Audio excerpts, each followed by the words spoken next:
ஒவ்வொரு தனி மனிதருக்கும் மதம் இருக்கலாம். எவனும் கிறிஸ்டியானிட்டியை சேரலாம், அப்புறம் வேண்டான்ட்டு முஸ்லீமுக்கு போகலாம், முஸ்லீம் வேண்டான்ட்டு இந்துவுக்கே வரலாம், இந்து வேண்டான்ட்டு மறுபடியும் அவன் போய் சீக்கிய மதத்தில் சேரலாம். அது தனி மனித உரிமை, சட்டம் அனுமதிக்கிறது. அரசாங்கம் எந்த மதத்தையும் சார்ந்திருக்க கூடாது. அதான் மதச்சார்பின்மை. நாங்க உருவாக்க போகிற இந்த அரசு, உருவாக்கி இருக்கிற இந்த அரசு எந்த மதத்தையும் சார்ந்திருக்க கூடாது. இப்ப இந்துத்துவவாதிகளுக்கு கோபம். அது எப்படி முஸ்லீம் மதம் பாகிஸ்தான்ல இருக்குது, அரேபிய நாடுகளில் முஸ்லீம் மதம் அரச மதமா இருக்கு, இலங்கையில பௌத்த மதம் அரச மதமா இருக்கு, இங்கிலாந்துல கிறிஸ்தவ மதம் அரச மதமா இருக்கு. ஏன் இந்தியாவில் இந்து மதம் அரச மதமா இருக்கக்கூடாது? இருக்கக்கூடாது. ஒரு நபராய் இருந்து எதிர்ப்பு தெரிவித்தவர் புரட்சியாளர் அம்பேத்கர் அவர்கள். ஏன்னா எல்லா மதங்களிலும் சகோதரத்துவம் இருக்கிறது, இந்து மதத்தில் சகோதரத்துவம் இல்லை. எல்லா மதங்களிலும் சமத்துவம் இருக்கிறது, இந்து மதத்தில் சமத்துவம் இல்லை. இந்த மதம் அரச மதமாக வந்தால் சகோதரத்துவம் வேண்டாம் என்பது சட்டப்பூர்வமானதாக ஆகிவிடும். பிறப்பின் அடிப்படையிலே உயர்வு தாழ்வு என்பது சட்டப்பூர்வமானதாக ஆகிவிடும். அதனால வேண்டாம். காந்தி ஒத்துக்கிட்டார், ஜவஹர்லால் நேரு ஒத்துக்கொண்டார். இவங்க 3 பேருக்கும் கடுமையான முரண்பாடு உண்டு. அம்பேத்கருக்கும் காந்திக்கும் பிடிக்காது, அம்பேத்கருக்கும் பண்டிட் ஜவஹர்லால் நேருக்கும் பிடிக்காது, கருத்து முரண்பாடு உண்டு. அம்பேத்கருடைய அரசியல் அவங்க ஏத்துக்க மாட்டாங்க.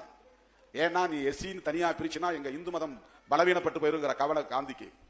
ஆனால் அந்த காந்தியடிகளும் புரட்சியாளர் அம்பேத்கரோடு ஒரு புள்ளியில் உடன்பட்டார். இந்த அரசுக்கு மதம் வேண்டாம் என்கிற புள்ளியிலே உடன்பட்டார். நான் எழுதின துண்டறிக்கையில் ஒரு முழக்கம் எழுதியிருப்பேன், மதம் மக்களுக்கானது, அரசுக்கானது அல்ல. இதுதான் செக்யூலரிசம், இதுதான் மதச்சார்பின்மை. ஆனால் இன்றைக்கு ஆட்சிக்கு வந்திருப்பவர்கள் இந்த கருத்துக்கு நேர் எதிரானவர்கள். அவர்களால் ஏற்றுக்கொள்ள முடியாத ஒரு சொல் எது என்றால் செக்யூலரிசம். அவர்களால் ஏற்றுக்கொள்ள முடியாத ஒரு சட்டம் எது என்றால் புரட்சியாளர் அம்பேத்கர் எழுதிய அரசமைப்பு சட்டம். அதை கையில வச்சுக்குவாங்க, கண்ணில் ஊத்துவாங்க, தொட்டு கும்பிடுவாங்க, அதெல்லாம் செய்வாங்க. ஆனா அந்த சட்டத்தை மதிக்க மாட்டாங்க. அந்த சட்டத்தை மதிக்க மாட்டாங்கிறதுக்கு சான்றுதான் ஜம்மு காஷ்மீரை உடைச்சாங்க, 370 உறுப்பு என்ன நீக்கினாங்க. அரசமைப்பு சட்டத்தை மதிக்கவில்லை. அந்த சட்டத்தை மதிக்கவில்லை என்பதற்கு சான்றுதான் குடியுரிமை திருத்த சட்டம். முஸ்லிம்களுக்கு மட்டும் நாங்க குடியுரிமை தரமாட்டோம், வெளிநாட்டில இருந்து யார் வந்தாலும் குடியுரிமை தருவோம், முஸ்லிம்கள் வந்தா தரமாட்டோம். ஒரு மதத்துக்கு எதிரான முடிவு, செக்யூலரிசத்திற்கு எதிரானது. வக்ஃப் திருத்த சட்டம் அதுதான் சொல்லுது, எந்த மதத்துக்குள்ளேயும் நீ தலையிடக்கூடாது. அவன் மதத்துக்கு அவன் நிர்வாகம் வச்சிருக்கான். இந்து மதத்துக்கும் கோடிக்கணக்கான சொத்து, லட்சக்கணக்கான கோடிகளில் சொத்துக்கள் இருக்கு. இந்து மதம் தான் அதை நிர்வகிக்குது. அதுக்குள்ள யாரும் முஸ்லீம் மெம்பர் ஆக முடியாது. இப்ப இவங்க அப்படி ஒரு சட்டம் கொண்டு வருவாங்களா? இந்து சமய அறநிலையத்துறையில் இஸ்லாமியர்கள் உறுப்பினர்களாக இருக்கலாம் அப்படின்னு ஒரு சட்டம் கொண்டு வருவாங்களா? கொண்டு வர முடியுமா? கிறிஸ்தவ மதத்துக்கு சொத்து இருக்குது, ஆர்சிக்கு தனியா இருக்கு, சிஎஸ்ஐக்கு தனியா இருக்கு, ப்ராட்டஸ்டன்ட் இண்டிபெண்டன்ட் சர்ச்சஸ்க்கு தனித்தனியா சொத்து இருக்கு. அதெல்லாம் அவங்க நிர்வாகம் பண்றாங்க.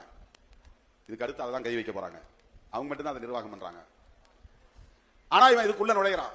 அதுக்கு என்ன அர்த்தம்னா, முஸ்லீம்களை எதிர்க்கிறான்னு அர்த்தம் இல்ல. அம்பேத்கர் எழுதிய அரசமைப்பு சட்டத்தை அவன் எதிர்க்கிறான், பலமிழக்க செய்கிறான், வலுவிழக்க செய்கிறான், நீர்த்து போக செய்கிறான். அவன் நோக்கமே அதுதான், அல்டிமேட் எய்மே அதுதான்.